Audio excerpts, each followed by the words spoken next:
नमस्कार मैत्रिणींनो, स्वागत आहे तुमचं अनित्य आर्ट्स या आपल्या चॅनलला। आज मी तुमच्यासोबत ही सुंदर ब्लाऊज डिझाईन शेअर करणार आहे, तर व्हिडिओ शेवटपर्यंत नक्की बघा। तुम्ही ही डिझाईन नक्की तुमच्या ब्लाऊजला ट्राय करून बघा। तर व्हिडिओला आपण सुरुवात करूया।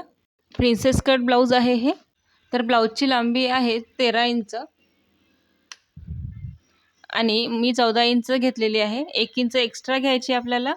आता व्हिडिओमध्ये दाखवल्याप्रमाणे आपल्याला वर बोट नेक आणि खाली आणखी एक छोटा आपल्याला आकार द्यायचा आहे।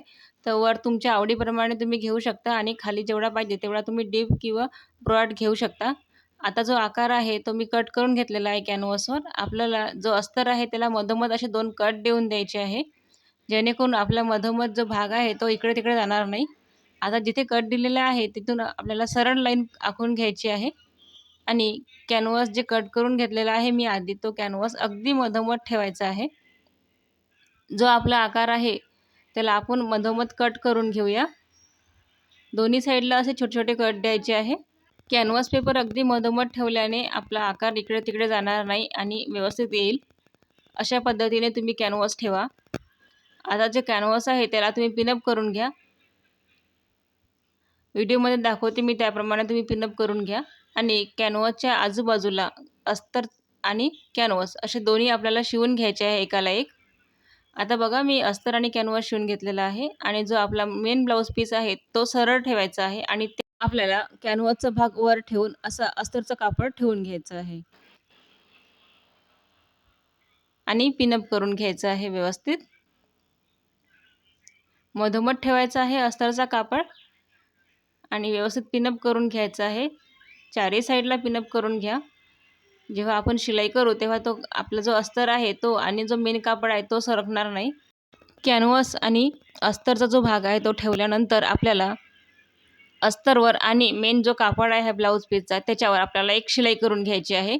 कॅनव्हासवर शिलाई नाही येऊ द्यायची आहे। आपल्याला व्यवस्थित अस्तर आणि आपला जो मेन ब्लाऊज पीस आहे त्यावर काठाकाठाने जी डिझाईन आपण कॅनव्हासवर आखलेली आहे त्याच पद्धतीने आपल्याला पूर्ण शिलाई करून घ्यायची आहे।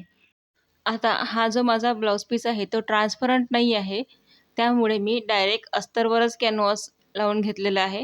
जर तुमचा कापड ट्रान्सपरंट असेल, नेटचा असेल किंवा कुठल्याही प्रकारचा ट्रान्सपरंट कापड असेल तेव्हा तुम्हाला एक्स्ट्रा कापड लावून त्याला कॅनव्हास लावावा लागेल।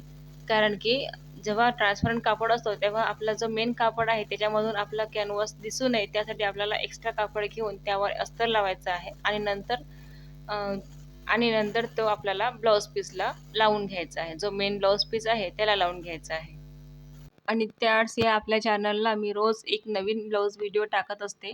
नवीन डिझाईन, टिप्स आणि ट्रिक्स शेअर करत असते ब्लाऊजविषयी, ड्रेसविषयी। तर चॅनलवर जर तुम्ही पहिली वेळेस आले असेल तर चॅनलला नक्कीच सबस्क्राईब करा।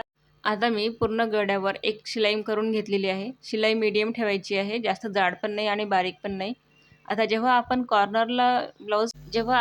कॉर्नरला शिलाई घेतो त्यावेळेस आपल्याला एक लक्षात ठेवायचं आहे की सुई आतमध्ये ठेवायची आहे। जेवढे कुठलेही कॉर्नरला आपल्याला कापड पलटवायचा असतो तेव्हा आपल्याला सुई आतमध्येच ठेवायची असते। त्याने काय होईल की तुमची जी शिलाई आहे ती एकसारखी येईल, इकडे-तिकडे जाणार नाही। सुई जर बाहेर काढली तर आपली शिलाईसुद्धा इकडे-तिकडे जाऊ शकते। त्यासाठी सुई आतमध्येच ठेवा आणि कापड पलटून घ्या।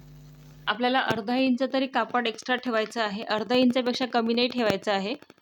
आता अर्धा इंचाच्या अंतराने आपल्याला जसा आपला ब्लाऊजचा आकार आहे त्या आकाराने आपल्याला कटिंग करून घ्यायचं आहे। तुम्ही व्हिडिओमध्ये बघू शकता मी जशा पद्धतीने कटिंग करत आहे, तुम्ही असं केलं तरी चालेल। आता ज्या पद्धतीने आपला गळा आहे तसाच आपल्याला कट करून घ्यायचा आहे अर्धा इंचाच्या अंतराने।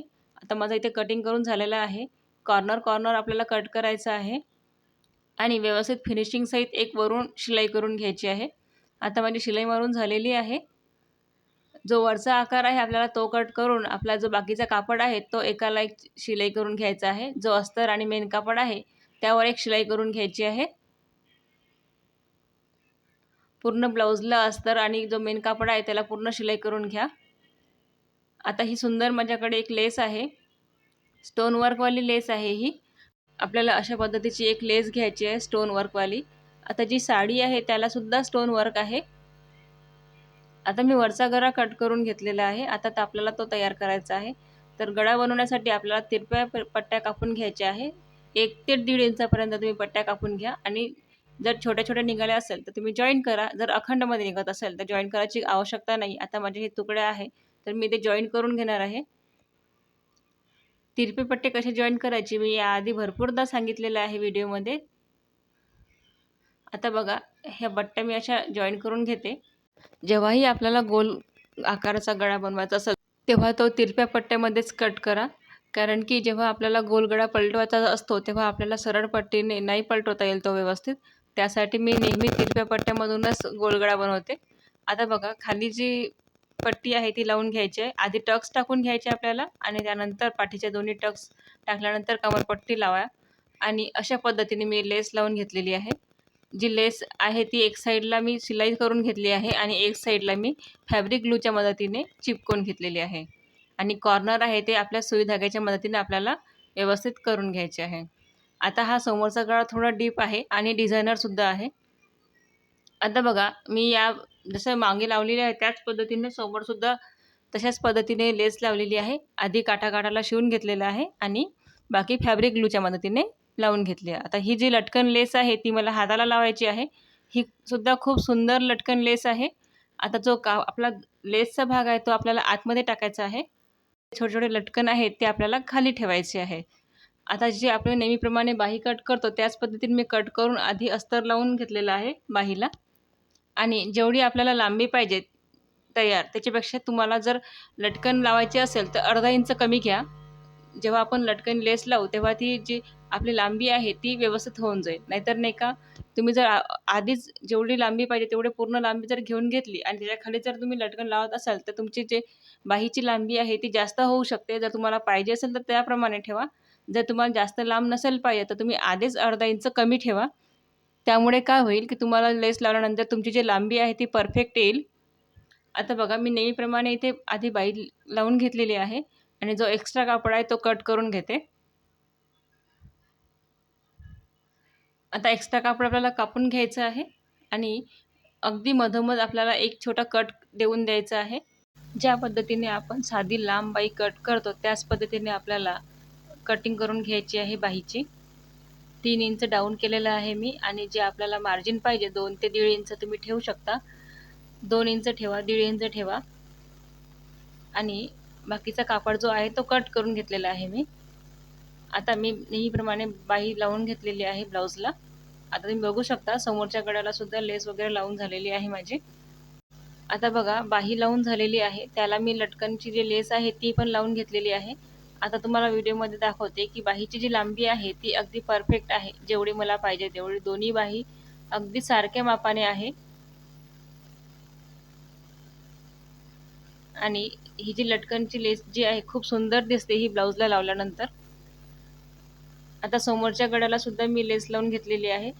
जर तुम्हाला दोन्ही साईडने जर लेस पाहिजे असेल तर तुम्ही दोन्ही साईडने लावू शकता. मी एकाच साईडने लावलेली आहे कारण ज्या साईडला आपला पदर असतो त्या साईडला लेस नाही लावले तरी चालेल. जर तुम्हाला पाहिजे असेल तर तुम्ही लावू शकता. आता बघा, ही हाताला सुंदर अशी लेस लावलेली आहे त्यामुळे आणखीनच सुंदर दिसत आहे ब्लाऊज. हा बोटनेक किती सुंदर दिसत आहे तो. जर तुमच्याकडे लटकन लेस असेल तर ती लावली तरी चालेल. ही डिझाईन तुम्ही तुमच्या ब्लाऊजला नक्की ट्राय करून बघा. ची साडी काठपदरची असो वा डिझायनर असो दोन्ही साडीला खूप सुंदर दिसेल ही ब्लाऊज डिझाईन. असेच रोज नवनवीन व्हिडिओ बघण्यासाठी चॅनलला सबस्क्राईब करा आणि व्हिडिओ पूर्ण बघितल्याबद्दल तुमचं अगदी मनापासून धन्यवाद.